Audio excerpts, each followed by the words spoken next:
जड़ी बूटी ले लो, बाल बढ़ाने वाली जड़ी बूटी, सिर्फ 5 रुपए में। बाल बढ़ाने वाली जड़ी बूटी सिर्फ 5 रुपए में? जरा देखो तो। सुधा को अपने बाल बढ़ाने थे, उसके लिए अब वो कुछ भी कर सकती थी। उसने बूढ़े आदमी से जड़ी बूटी खरीद ली। उस आदमी ने कहा, इस जड़ी बूटी को जोर जोर से पीसना, पीसने से तेल निकलेगा।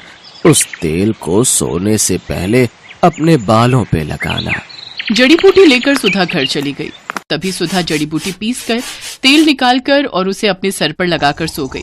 और अगले दिन सुबह नींद से उठने के बाद उसने देखा उसके सर पर जितने भी बाल थे वो सब झड़ गए हैं। सुधा ये विश्वास नहीं कर पा रही थी। कहते हैं लड़कियां लंबे बालों में ही अच्छी लगती हैं, लेकिन सुधा के बाल बचपन से ही छोटे थे। उसके बाल बढ़ते ही नहीं थे। ऊपर से वो सांवली भी थी और दूसरी ओर उसकी बहन राधा के लंबे और घने बाल थे और राधा गोरी भी थी। इसीलिए राधा बचपन में हमेशा सुधा को चिढ़ाती थी, तू तो मेरी सगी बहन नहीं है, तुझे तो माँ और पापा रास्ते से उठाकर लाए थे, नहीं तो तू इतनी बदसूरत कैसे है। ये सुनकर सुधा हमेशा रोती थी। माँ पापा देखो ना राधा क्या बोल रही है, माँ पापा देखो ना।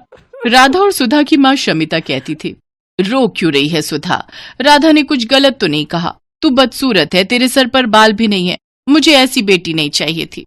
सुधा का पिता भी उससे प्यार नहीं करता था। सुधा को हमेशा हर किसी से नफरत ही मिलती थी।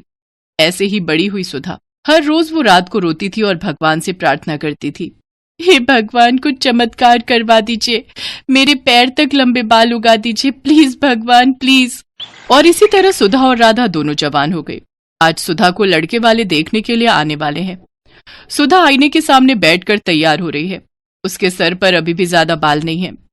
वो आईने में अपने आप को देख ही रही थी कि तभी उसकी माँ आ गई और ताने मारना शुरू कर दिया, यहाँ ऐसे बैठे रहने से कुछ नहीं होगा, जल्दी जल्दी करो, नहीं तो ये लड़का भी हाथ से चला जाएगा।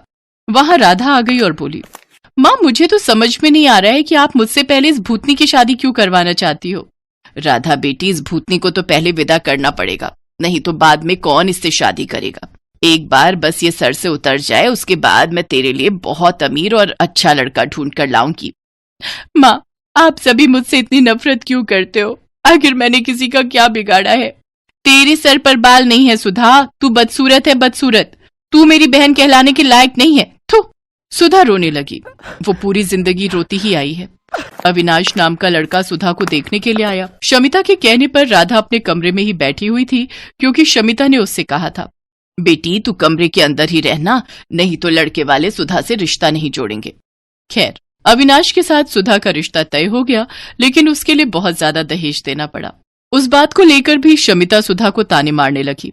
सुधा मन ही मन सोचने लगी, अपने घर में तो मुझे शांति नहीं मिली, शायद ससुराल में जाकर मैं खुश रहूंगी।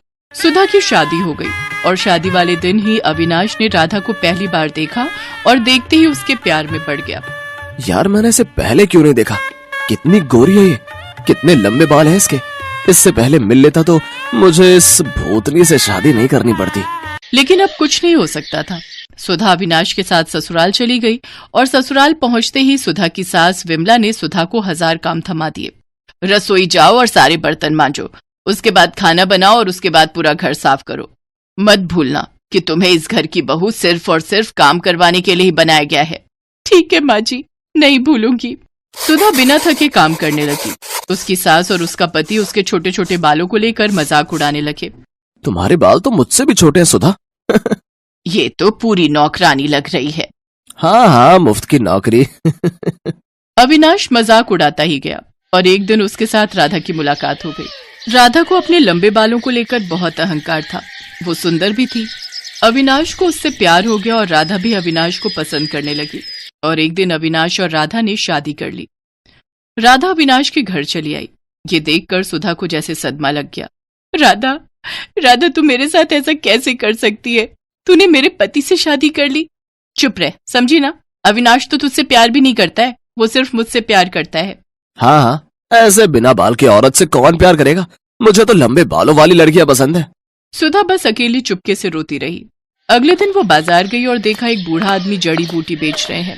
जड़ी बूटी ले लो, बाल बढ़ाने वाली जड़ी बूटी, सिर्फ 5 रुपए में। बाल बढ़ाने वाली जड़ी बूटी सिर्फ 5 रुपए में? जरा देखो तो। सुधा को अपने बाल बढ़ाने थे, उसके लिए अब वो कुछ भी कर सकती थी। उसने बूढ़े आदमी से जड़ी बूटी खरीद ली। उस आदमी ने कहा, इस जड़ी बूटी को जोर जोर से पीसना, पीसने से तेल निकलेगा। उस तेल को सोने से पहले अपने बालों पे लगाना। जड़ी बूटी लेकर सुधा घर चली गई। रात को सभी सो गए और तभी सुधा ने जड़ी बूटी पीसकर तेल निकाला और उसे अपने सिर पर लगाकर सो गई। और अगले दिन सुबह नींद से उठने के बाद उसने देखा उसके सर पर जितने भी बाल थे वो सब झड़ गए हैं। सुधा को जोर से रोना आ गया। ये क्या हो गया, मेरे सारे बाल झड़ गए, अब मैं क्या करूं? सुधा जोर जोर से रोने लगी और उसे इस हालत में अविनाश, विमला और राधा ने देख लिया। ये क्या, तू पूरी तरह से गंजी हो गई? छी, मैं देख नहीं पा रहा हूं तुम्हारी तरफ, मुझे उल्टी आ रही है। सुधा, तुम निकलो यहाँ से, यहाँ तुम्हारी कोई जरूरत नहीं है। तुम इस घर में रहोगी तो इस घर का नाम बदनाम होगा। सभी ने मिलकर सुधा को घर से निकाल दिया। सुधा रोती हुई एक जंगल में चली गई। जंगल में वो एक पेड़ के नीचे बैठकर रोने लगी। उसी पेड़ पर एक पंछी रहती थी। उसने सुधा को रोते हुए देखकर कहा, तुम रो क्यों रही हो? सुधा ने उस पंछी को सब कुछ बताया। रो मत, ज्यादातर इंसान बुरे होते हैं, इसीलिए तो हम जंगल में रहते हैं। इस जंगल में सब कुछ है, बड़ी से बड़ी बीमारी का इलाज है यहाँ। एक फल है, उसका रस निकालकर सर पर लगाने से बाल बड़े हो सकते हैं। सच? कहाँ मिलेगा मुझे वो फल? मैं लाती हूँ। उस पंछी ने कुछ ही देर में सुधा को फल ला कर दिया। उस फल का रस निकालकर सुधा ने सर पर लगाया और उसके बाल उगने लगे। उसके बाल सर से पैर तक आ गए, काले लंबे घने बाल, ठीक जैसा सुधा चाहती थी। सुधा ने पंछी से कहा, अच्छी पंछी, तुम्हारा बहुत बहुत धन्यवाद। मैं इस फल का रस लड़कियों को बेचना चाहती हूँ, उन लड़कियों को जिनके बाल नहीं उगते, ताकि उन्हें भी मेरी तरह परेशानियों का सामना न करना पड़े। सुधा जंगल से निकलकर फल का रस बेचने लगी और एक दिन उसे अविनाश और राधा ने देख लिया। तुम सुधा हो ना? हाँ, क्यों? अरे वाह, तुम्हारे इतने लंबे बाल कैसे हो गए? इस फल का रस निकालकर सर पर लगाने से। तुम बहुत खूबसूरत लग रही हो। क्या तुम मेरे साथ घर आना चाहोगी? ये सब देख और सुनकर राधा को जलन हो रही थी। उसने फल का रस लिया और पूरी बोतल अपने सर पर डाल ली, लेकिन उससे असर उल्टा हो गया। उसके सारे बाल झड़ गए और वो गंजी हो गई। ये क्या हुआ मेरे साथ? मैं गंजी हो गई। बहुत अच्छा हुआ, यही लालच का नतीजा है। बचपन से आज तक तूने मुझे चैन से जीने नहीं दिया, अब देख कैसा लगता है। और हाँ विनाश, मैं फालतू लोगों के साथ नहीं रहना चाहती, तुम रहो अपनी पत्नी के साथ। राधा का अहंकार मिट्टी में मिल गया। अविनाश को भी गंजी राधा के साथ ही रहना पड़ा और फल का रस बेचकर सुधा बहुत अमीर बन गई। चारों तरफ उसके बाल के चर्चे